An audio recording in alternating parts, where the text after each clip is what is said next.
His Divine Grace A.C. Bhaktivedanta Swami Prabhupada.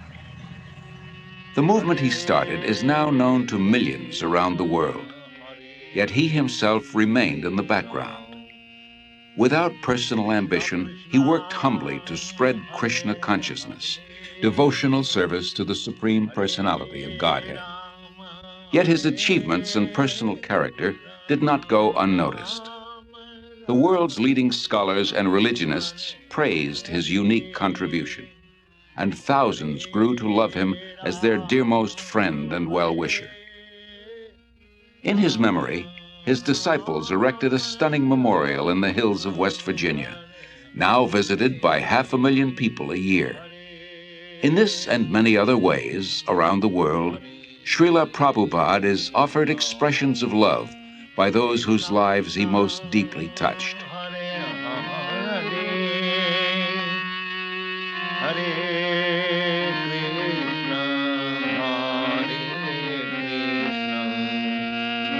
Krishna Krishna Hare Hare Hare Rama. Always remember Krishna, God, and never forget him. This was the goal of the rich spiritual culture that flourished in India for thousands of years. Even today, Lord Krishna is remembered and glorified through monumental achievements in architecture, art, drama, music, dance, and philosophy.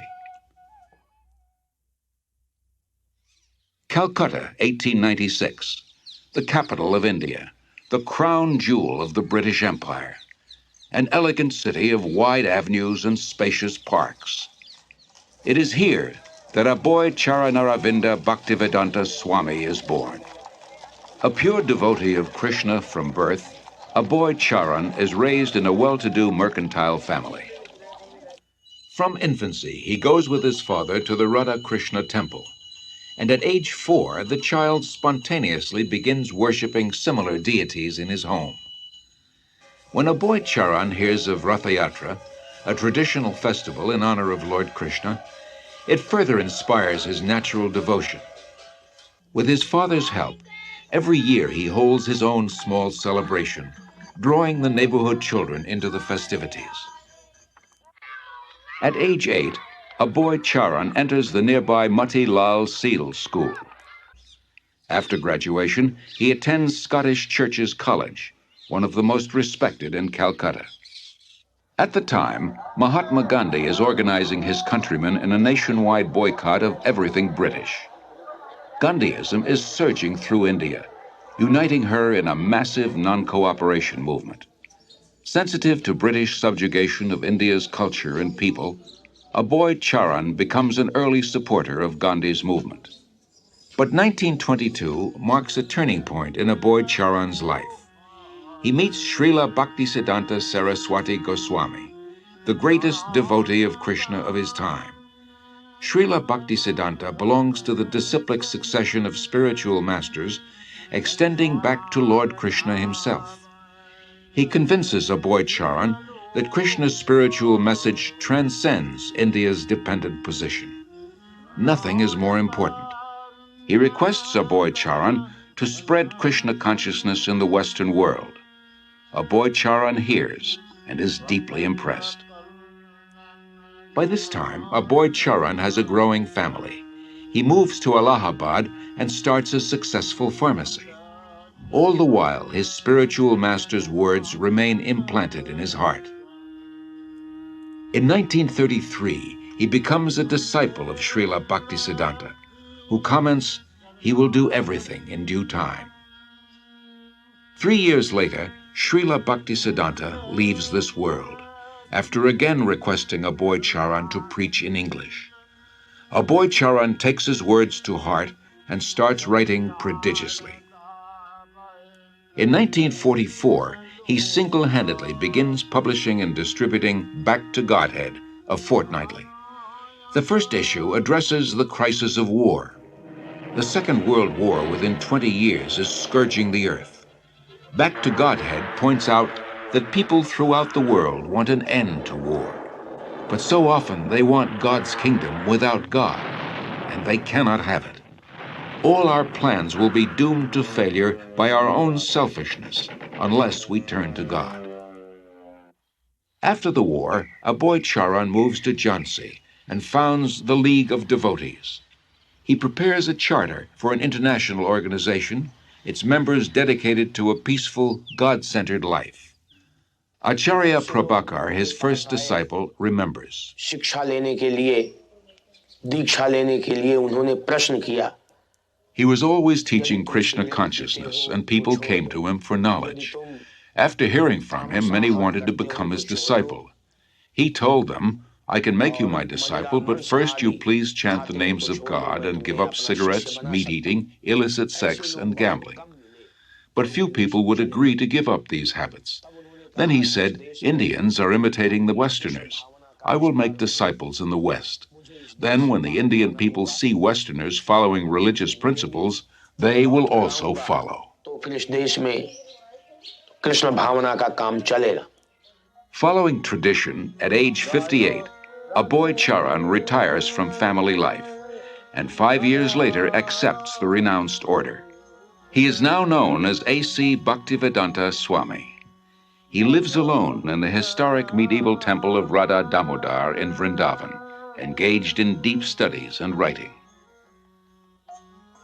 It was in Vrindavan that Lord Krishna revealed his pastimes 50 centuries ago, and saintly persons throughout the ages have worshipped this land as the most sacred on earth.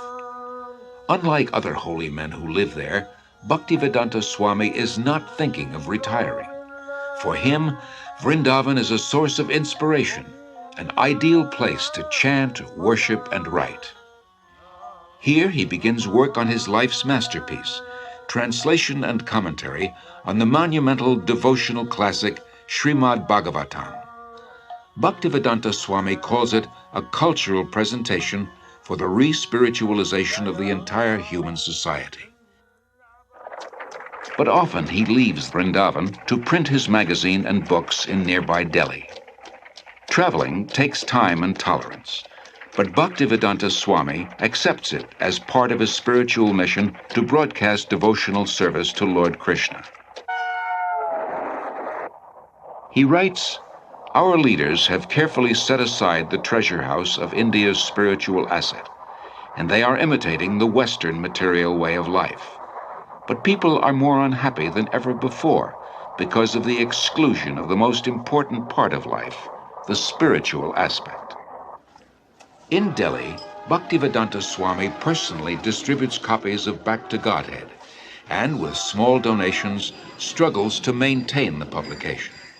He regularly sees Surendra Kumar Jain, a printer. It was somewhere in the month of February 1956 that I first met Prabhupada. He came to my press for getting the magazine printed, Back to Godhead. I found that it was not very easy for him to collect money. He would come to the press practically every day, and after the printing was done, he would do everything himself. But he was a dedicated person, a very committed person. And at the times when he was not in a position to pay the bills, I would ask him, why are you running this? Why don't you stop it? He would say, no, it is my mission. And one day, Surendra Kumar, you will see that I will succeed in my mission. By 1964, Bhaktivedanta Swami completes 3 volumes of Srimad Bhagavatam. Prime Minister Lal Bahadur Shastri lauds his accomplishment and recommends his books for placement in India's public libraries. Sumati Morarji, chairman of the Scindia Steamship Company, gives contributions for printing Bhaktivedanta Swami's books and arranges for his passage to America. And he used to come every evening. And one day he said that he would like to go to America. I was surprised. I said, Swamiji, don't go there. You are too old to go, and it will be too cold for you. Still he insisted. So I said, all right. So I made arrangement for him to go by Jaladuta. On way, while he was passing through Suez, that day was Lord Krishna's birthday, and he gathered all the people on board the ship, all the crew members, officers, and recited some shloka, and then some prasad was distributed to them and all that. Bhaktivedanta Swami, a lone mendicant, 70 years old, traveling halfway across the world. His only resources, the message he carries and his unflinching faith. The voyage on the Jaladuta proves a great trial. Bhaktivedanta Swami endures seasickness and then suffers severe chest pains. In 2 days, he has 2 heart attacks. If another comes, he thinks he will surely not survive. But gradually, he recovers. He writes, "I feel today better, but I am feeling separation from Vrindavan. I have no qualification, but I have taken up the risk just to carry out the order of my spiritual master." September 17th, 1965. The Jaladuta arrives in Boston Harbor. On board, Bhaktivedanta Swami writes, "My dear Lord Krishna, you are so kind upon this useless soul, but I do not know why you have brought me here. Most of the population here is absorbed in material life. How will I make them understand your message? I can simply repeat your words, and if you like, you can make my power of speaking suitable for their understanding. I have no devotion, nor do I have any knowledge, but I have strong faith in the holy name of Krishna. I have been designated as Bhaktivedanta, devotion with knowledge, and now, if you like, you can fulfill the real purport of Bhaktivedanta. Signed, the most unfortunate, insignificant beggar, A.C. Bhaktivedanta Swami." Bhaktivedanta Swami first stays in Butler, Pennsylvania, in the home of a friend's son, Gopal Agarwal, and his wife Sally. The Swami was a friend of my husband's father, Mr. Agarwal, in Agra, India. And he asked me to sponsor the Swami, and that's what I did. And that's why he came to our house in the middle of the night one night. He stayed with us for a month in Butler. And I learned, over the time, I learned to love him as I would a father-in-law. He was a very sensitive and kindly type of person. He was indeed one of the most unusual men I've ever known in my life. The Swami came with so few possessions. He came with the clothes he had on his back. He had a typewriter, and he had his books. And he had a bag of cereal. Imagine coming to a country on the other side of the world with so little, and yet he came with so much in himself. The Swami brought a pan with him in which he cooked his food, and in fact cooked our lunch too. Our little boy was only 6 months old when he came, and the Swami was there when Bridge first stood, and he laughed and laughed to see him stand up. When he laughed, he was just oceanic. He just seemed to take in the entire universe when he laughed, and he laughed a lot. I enjoyed my association for that 1 month with him about as much as I've enjoyed anything in my life. Although comfortable in Butler, Bhaktivedanta Swami thought the most important philosophy in the world, Krishna consciousness, should be spread in one of the most important cities in the world, New York. He moves to 100 West 72nd Street. 3 months later, his typewriter and tape recorder for translating are stolen. Bhaktivedanta Swami later said, "I came to America risking my life. I was physically unfit and at the fag end of my days. Sometimes I did not know where to live, nor was I used to the severe cold.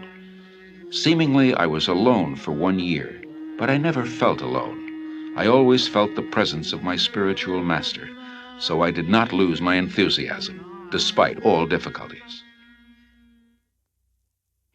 Bhaktivedanta Swami arrived in America during a decade of discontent. There's widespread dissatisfaction with America's war in Vietnam, and with what some consider her racist, exploitative dealings at home and abroad. Disillusioned by the establishment, the youth create a counterculture of their own. Around the time Bhaktivedanta Swami came, waves of Americans are breaking away from the status quo, searching for an alternative. For a short time, Bhaktivedanta Swami lives in the Bowery in a loft given by a friend. Mukunda Goswami, who was attending his classes at this time, tells of their first meeting. He wore very thick glasses and had a big Sanskrit book spread out before him. His voice was very deep and resonant.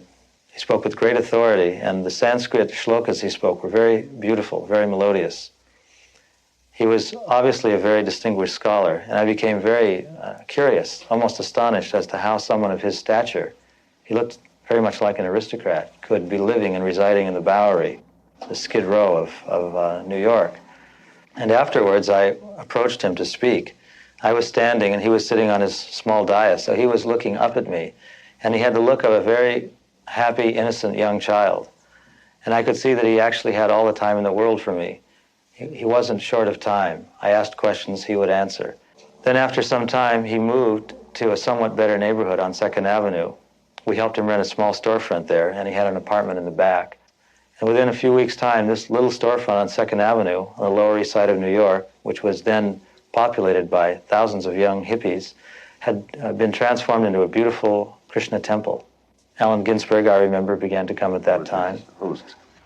When he moved down the Lower East Side, I thought that was a stroke of brilliant social judgment, because traditionally, Swamis, yogis, Zen masters all moved uptown to the rich and were sponsored and funded by the rich, and you would find Krishnamurti living in elegant apartments on the Upper East Side with drawing rooms and French furniture, and here was Bhaktivedanta like in the depths of Calcutta, where the hippies were and where the acid heads were and the freaks and the amphetamine heads and the meth monsters.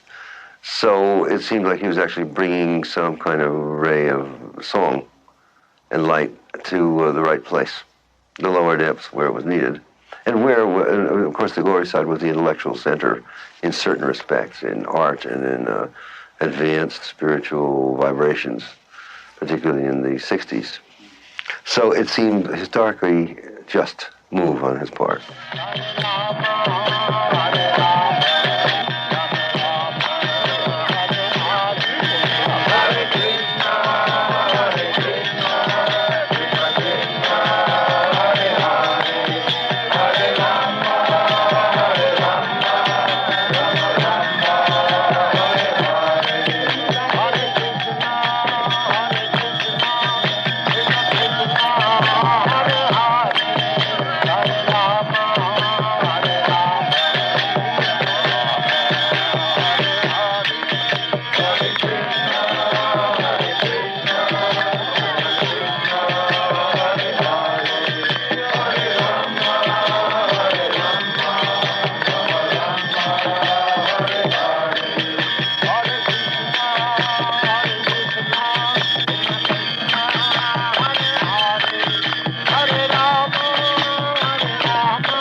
Celebration at Compton Square Park, which was last Thursday, or Thursday before last. And I knew I had been seeking a guru for a while.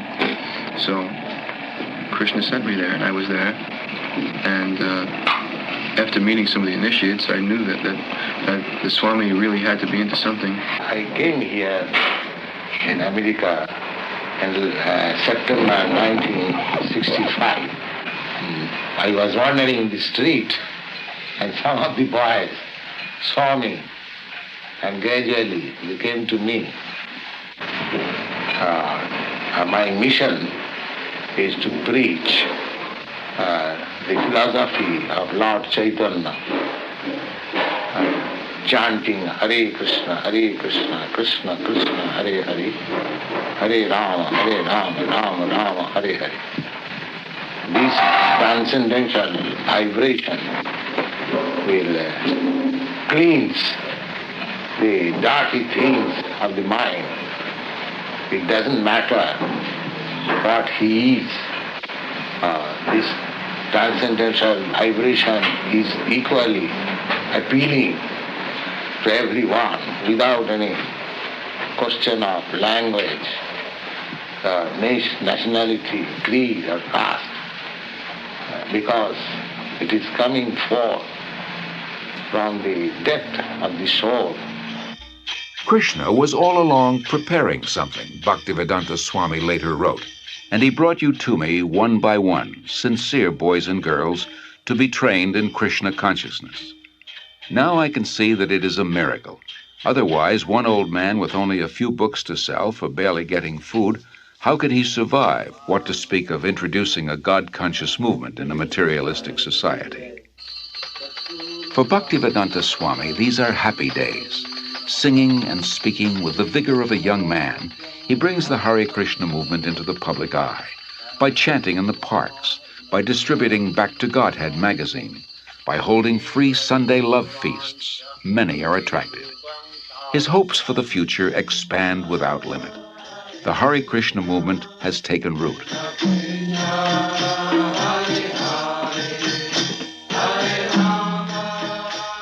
Sometime in the spring of 1967, people handed me clippings from New York newspapers saying that there was a Swami in New York City. So I went to New York to look up this person and his movement. My first contact was with disciples apart from Bhaktivedanta Swami, and I was frankly somewhat disappointed by the disciples. They seemed to be not very informed about what they were doing. They were unclear about the whole thing. And yet they were terribly serious and terribly devoted to what they were about. And I couldn't put those two pieces together. You know, their confusion, uncertainty on the one hand, and their commitment on the other, until I met Bhaktivedanta Swami. And as soon as I met him, which was after several visits to the temple, I realized that this was the person who really made the whole thing go. But the impressive thing about that was he was never himself in the center. He never said, you should do this because of me. He always said, you should do this, and I should do this because of Krishna. When he gave them instructions to do what they thought were impossible things, like he told one of the early disciples, go start a magazine. The guy had never had any contact with a magazine before in his life except to read one. And he said, how am I to do that? And Bhaktivedanta Swami said, Krishna will help you. He was just astonishing in terms of the personal impact that he had on people, the way that he was able to give them confidence in themselves, but more importantly, give them confidence that there was a guide who was leading them and would give them the strength that they needed. Bhaktivedanta Swami does not belong to New York. He belongs to Krishna. So when a few of his followers invite him to San Francisco, he goes and introduces the freewheeling youth to Krishna, his ancient culture, his spiritual food, his eternal chant, the way to stay high forever. In the heart of the hippie movement, Haight-Ashbury, Golden Gate Park, and in the hearts of the hippies, the Hare Krishna mantra resounds with unimagined potency.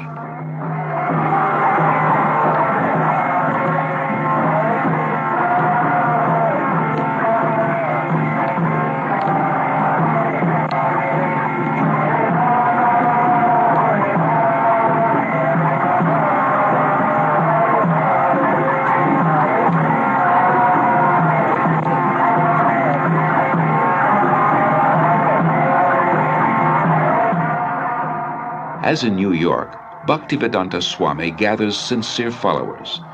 The Hare Krishna movement begins to grow. Bhaktivedanta Swami becomes respectfully known as Prabhupada, meaning one at whose feet the masters sit.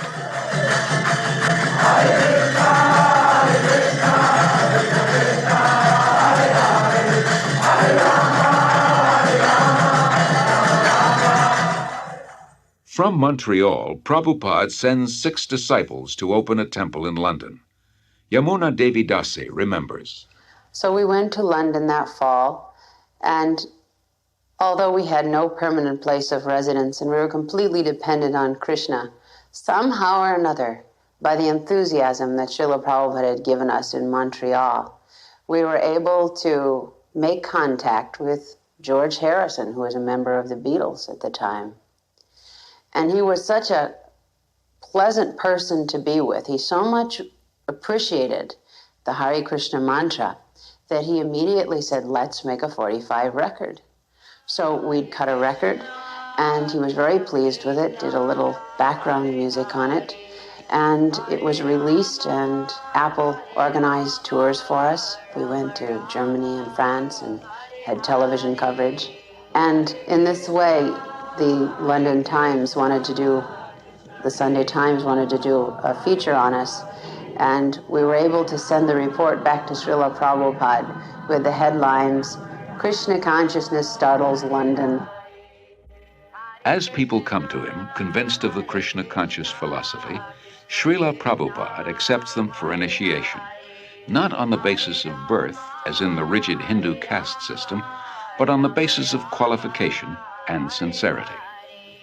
In the whole history of Indian spiritual life, no one has ever attempted something as bold and seemingly impossible, to transform Westerners into full-fledged devotees of Lord Krishna. But by his intense spiritual energy and compassion, Srila Prabhupada is successful beyond his own expectations. How old is the movement? But from historical point of view, it is about 5,000 years old. Why has it just begun to really catch on in the Western world? I mean, just recently, in recent years, has it begun to sweep the Western world? Why is this? The Western world, the younger generation were being frustrated with the hippie movement. So, when they saw something tangible, they accepted it. What things would, if everyone in the United States believed in Krishna to the extent that you do, what would happen to this country? How would it be transformed? They'll be very happy and peaceful. There will be no more hippies. What would you describe as a hippie? Someone who smokes. You know better than me. Something extraordinary. The thing that really inspired me the most about Srila Prabhupada was his complete dedication to his devotees. The thing that Prabhupada liked the best was to be with his disciples. It wasn't that he took on large amounts of disciples and then sat back and then just pushed them to do this and that and the other for himself. He did more for us than we ever did for him. And traveling with him personally, I got to see what a tremendous sacrifice he made for us. That even when he was ill, he would still preach. He would still be concerned. He would still be asking after how things were going in the society that he created, how were individual disciples doing. He always had time also to look to our personal needs. He was very concerned. Prabhupada wasn't aloof. All he really wanted was us to reciprocate the love that he gave to us. And if we reciprocated, he would give us more. So my personal experience with Srila Prabhupada was that I found in him a person that I could actually genuinely, fully give myself to. In Srila Prabhupada's eyes, Krishna consciousness is not an armchair philosophy or a part-time religion. It is a way of life, a transcendental culture that can end man's political, economic, and social problems. To realize his vision, Srila Prabhupada circles the globe 14 times in 12 years, inspiring his followers and discussing Krishna consciousness with all interested persons. His door is open to everyone. Actually, nothing is private property. Everything belongs to God. Rather, we have stolen God's property and claiming my property. Then in Australia, the Englishman came here, but he left the property of the Englishman. It was there. America, it was there. And when everything will be finished, it will be there. And they immediately come and claim it is my property and fight. To revive the Krishna conscious tradition in its full richness, Prabhupada envisions God-centered, self-sufficient farm communities based on the principle of plain living and high thinking. The first such community begins on 133 acres in the hills of West Virginia. Prabhupada calls it New Vrindavan, after Krishna's place of pastimes in India. In 1972, Srila Prabhupada begins a Krishna-conscious primary school system in Dallas, Texas. Srila Prabhupada very practically introduced a primary school system to teach children self-realization along with regular studies. This means that the Gurukul system is unique in that the educators are themselves free of vices. We could hardly find an institution where the faculty members are free of loose sexual relationships, intoxication, smoking, although they may have good credentials academically. That would be rare to find. But in Krishna consciousness, the teacher must also be on a platform of pure devotional service, because the children are very impressionable and they'll learn whatever their educators are actually doing, not just what they're saying. So these were some of the principles that Srila Prabhupada introduced in Gurukula. Srila Prabhupada gradually trains his disciples in the time-honored tradition of deity worship to help them advance spiritually. He explains, "I have introduced this system of deity worship among the non-believers, the atheists. Krishna cannot be understood with our present senses, but by his kindness he agrees to personally appear as the deity to accept our service. When we are attracted to the beautiful form of the deity, we will forget our attraction for material things. And as we serve the deity, we will develop pure love of God. Then our lives will be successful."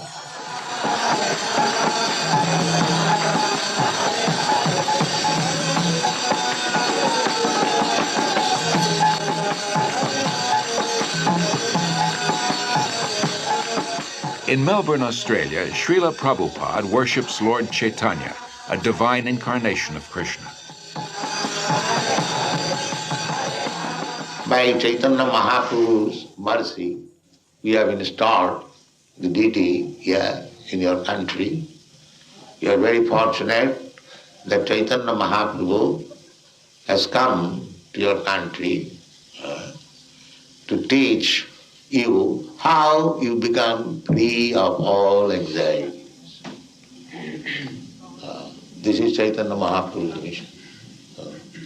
Everyone is full of anxiety, but everyone can be free from all the anxieties if he follows the path chalked out by Sri Chaitanya Mahaprabhu. As people are fallen in this age, the method also has been offered very simply. They have been recommended simply to chant the holy name of God. That's all. For 5 years after first arriving in America, Srila Prabhupada presents Krishna consciousness primarily to Westerners, from housewives to hippies to heads of state. Then, in November 1971, after a world tour, he returns to Delhi with some of his followers. The mayor receives him with the fanfare that greets a homecoming patriot.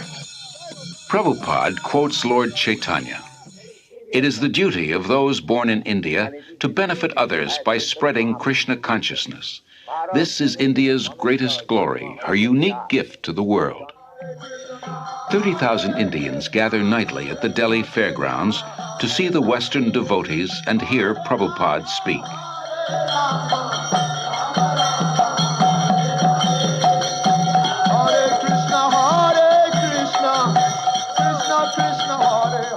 To bring about this change in India, that the revival of Krishna consciousness, Prabhupada's plan was to bring his dancing white elephants. He told us that when I bring my Western disciples to India, they will all come to see my dancing white elephants, he said.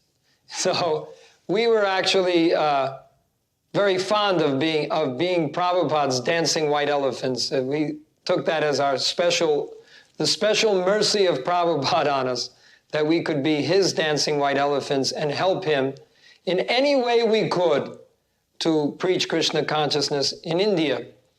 Prabhupada was told by an astrologer in Navadip in West Bengal that when he saw Prabhupada's face, a photo of Prabhupada, he said, this man, he has the ability to make a house in which the whole world can live peacefully. To make a house in which the whole world can live very peacefully. And when I told Prabhupada that, he said, yes, that is my mission, that within Krishna consciousness, the whole world can live peacefully. While the Hare Krishna movement spreads worldwide, Srila Prabhupada wants to nurture its roots in India. He journeys to Mayapur, West Bengal, the birthplace of Lord Chaitanya. It was Lord Chaitanya who inaugurated, 500 years ago, the congregational chanting of God's holy names. In Mayapur, devotees purchase a small tract of land and start constructing an international guest house. For a handful of devotees who know nothing about construction, this is not an easy task. Srila Prabhupada directs and encourages them. For ourselves, he says, we are happy and satisfied living in a grass hut. But if we simply have a hut, who will come here? The more we develop our land, the more people will be attracted.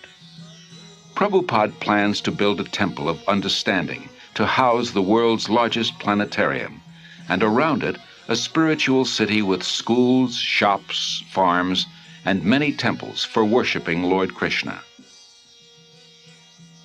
Within the hearts of India's people is a natural respect for the eternal Krishna-conscious culture. Many come forward to take part in Srila Prabhupada's movement and accept initiation from him. No one should go hungry within a 10-mile radius of the temple, Prabhupada instructs. In March 1972, devotees start the ISKCON Food Relief Program, distributing prasad, vegetarian food offered to Lord Krishna. As the Mayapur project develops, Prabhupada invites his disciples from 6 continents to join together yearly on the anniversary of Lord Chaitanya's appearance. Prabhupada wants them to be purified and inspired by remembrance of the Lord in his holy land. In Vrindavan, Srila Prabhupada treats his followers to a guided tour of the holy places and personally relates Lord Krishna's pastimes. The devotees relish a bath in the sacred waters of the Yamuna River.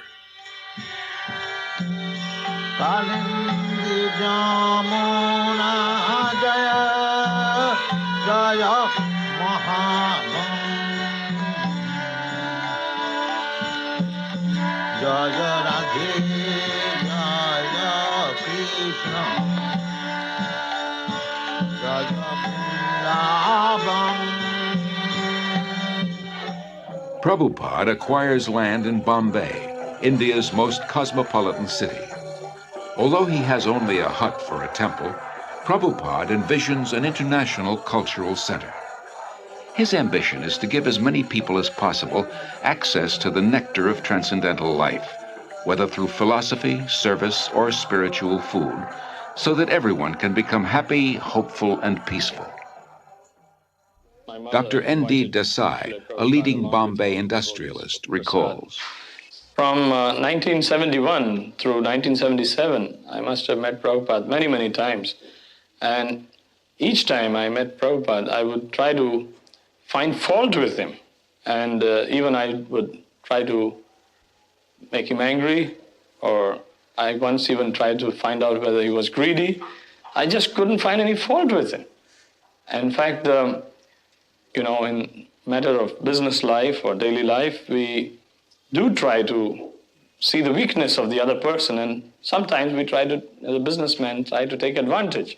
But here was a person who just wouldn't become agitated. There was absolutely no lust in him. There was no greed in him. There was, I couldn't see a spot of jealousy in him.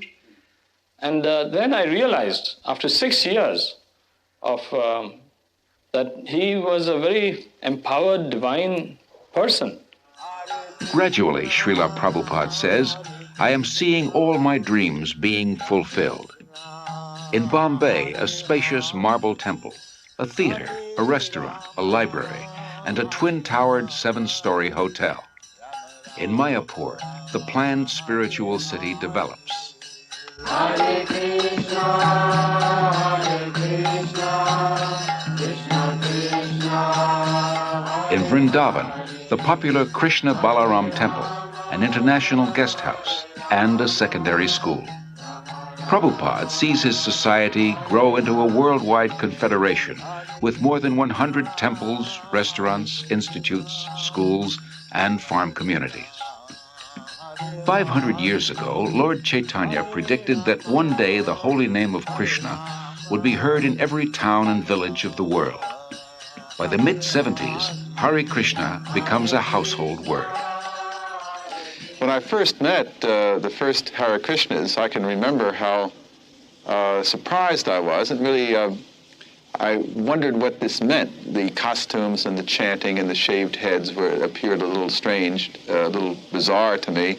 But the more I came to know the movement, I came to find that there was a striking similarity in the essence of what they were teaching and saying, and in my understanding of the original core of Christianity. That is, living simply, not trying to accumulate worldly goods or profit, living with compassion toward all creatures, sharing, loving, and living joyfully.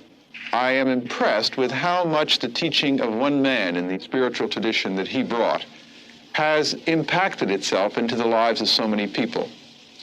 So in my own view, his contribution is a very important one and will be a lasting one. As a child, Srila Prabhupada celebrated Rath Yatra near his home in Calcutta with his playmates. Years later, he is still celebrating the Rath Yatra festival, but now on the main streets of 20 large cities around the world, and with hundreds of thousands of disciples and guests.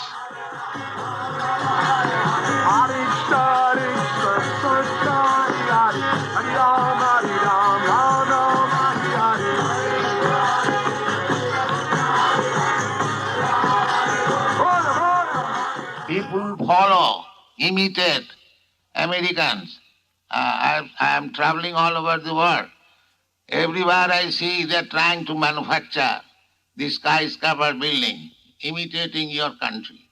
So, if you kindly become Krishna conscious and chant and dance in ecstasy, emotional love of God, the whole world will follow you and it will be Vaikuntha. There will be no more trouble. Thank you very much.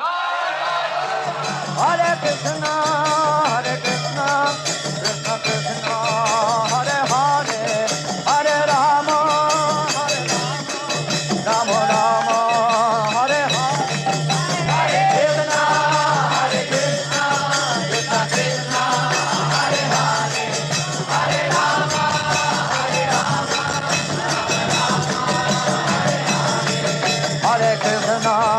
Hare Krishna, Hare Krishna, Krishna Krishna, Hare Hare, Hare Rama, Rama Rama, Hare Hare, Hare Krishna, Hare Krishna, Krishna Krishna, Hare Hare, Hare Rama, Rama Rama. Whether before huge crowds or a few disciples or alone, Srila Prabhupada's mood of devotion prevails.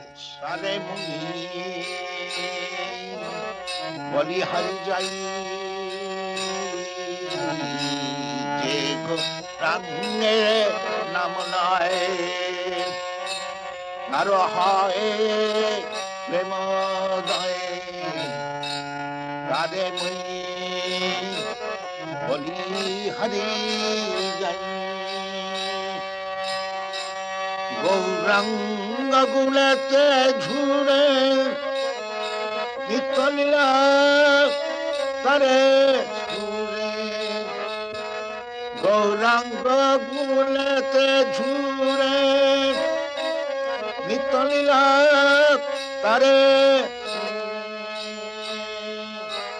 Se jana bhakti ante kahu hari.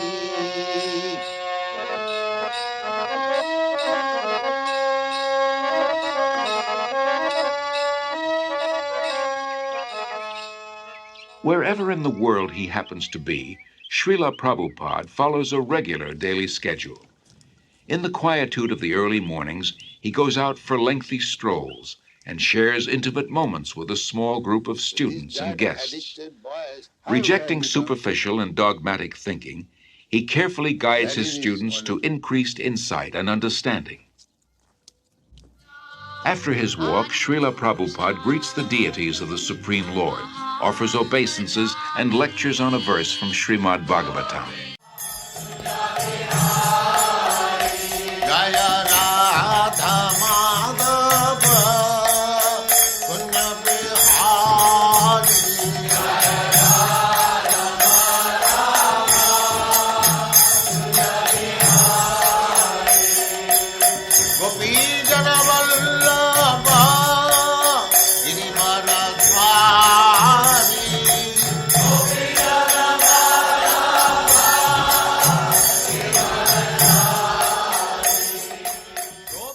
So you may have $2 million, I may have $10, you may have $100.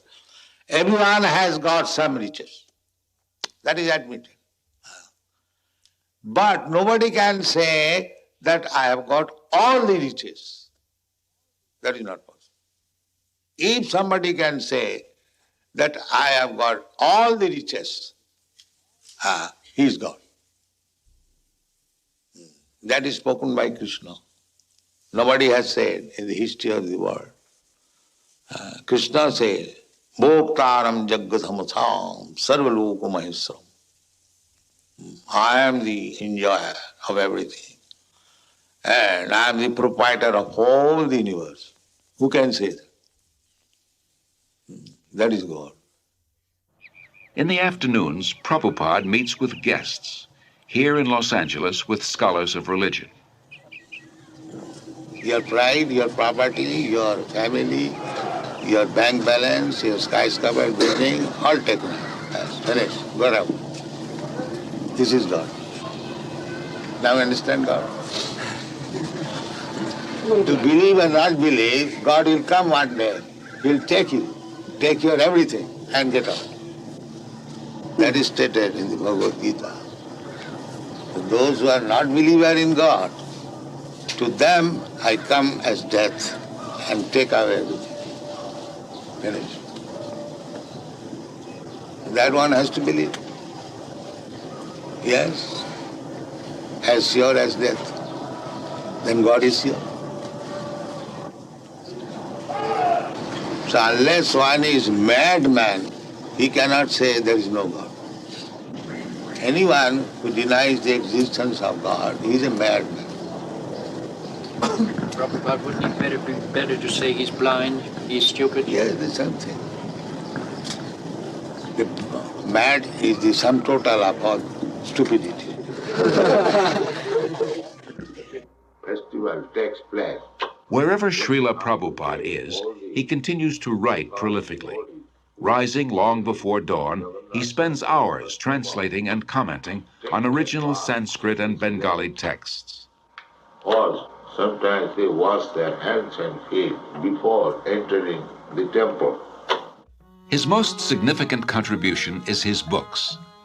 Srila Prabhupada sees 60 million distributed in 28 languages.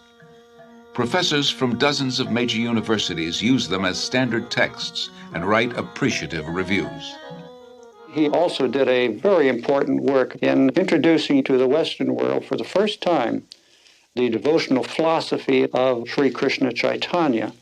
Not only did he introduce these texts, but he introduced them in a way that was quite different from the other translations that had been made. I had read so many different translations, for example, of the Bhagavad Gita, which had all been interpreted from the impersonalist type of philosophy of the Advaita school.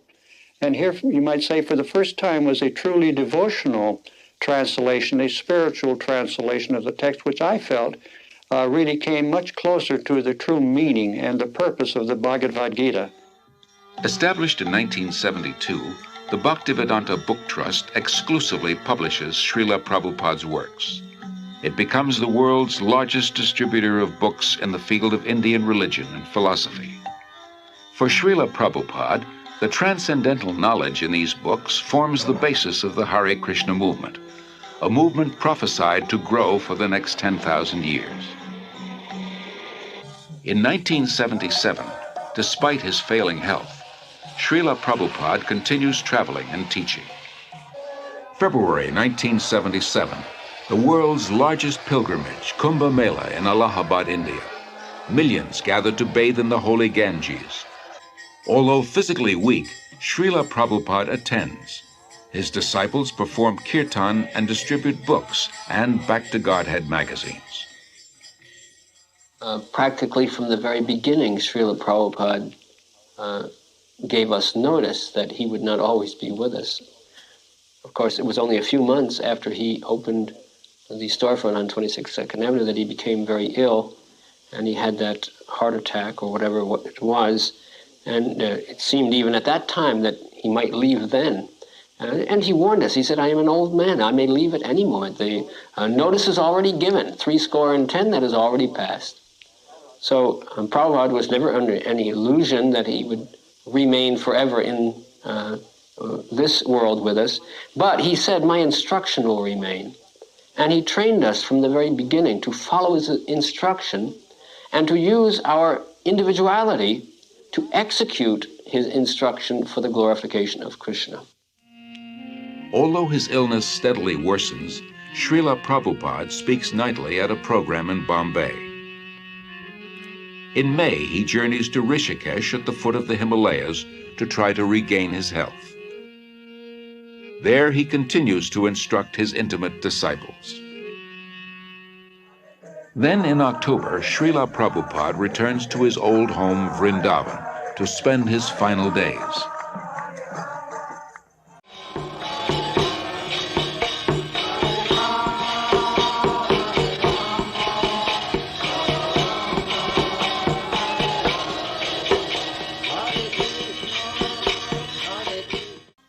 Even though he is physically incapacitated, Srila Prabhupada's intellect remains clear. He continues dictating translations and comments on his life's work, Srimad Bhagavatam, until days before he departs from this world. Everything is active, moving by the supreme desire of Krishna. This consciousness is Krishna consciousness. November 14th, 1977, His Divine Grace A.C. Bhaktivedanta Swami Prabhupada passes on.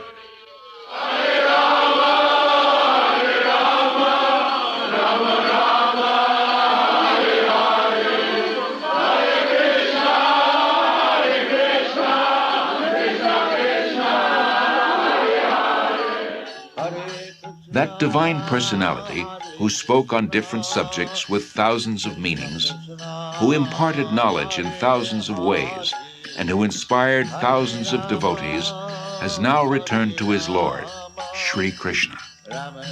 Being kind to his devotees, Lord Krishna gave them the association of Srila Prabhupada. Being independent in his desires, the Lord has now broken that association. Yet Srila Prabhupada remains. He lives forever in his teachings, and he lives forever in the hearts of his followers as their ever well-wisher.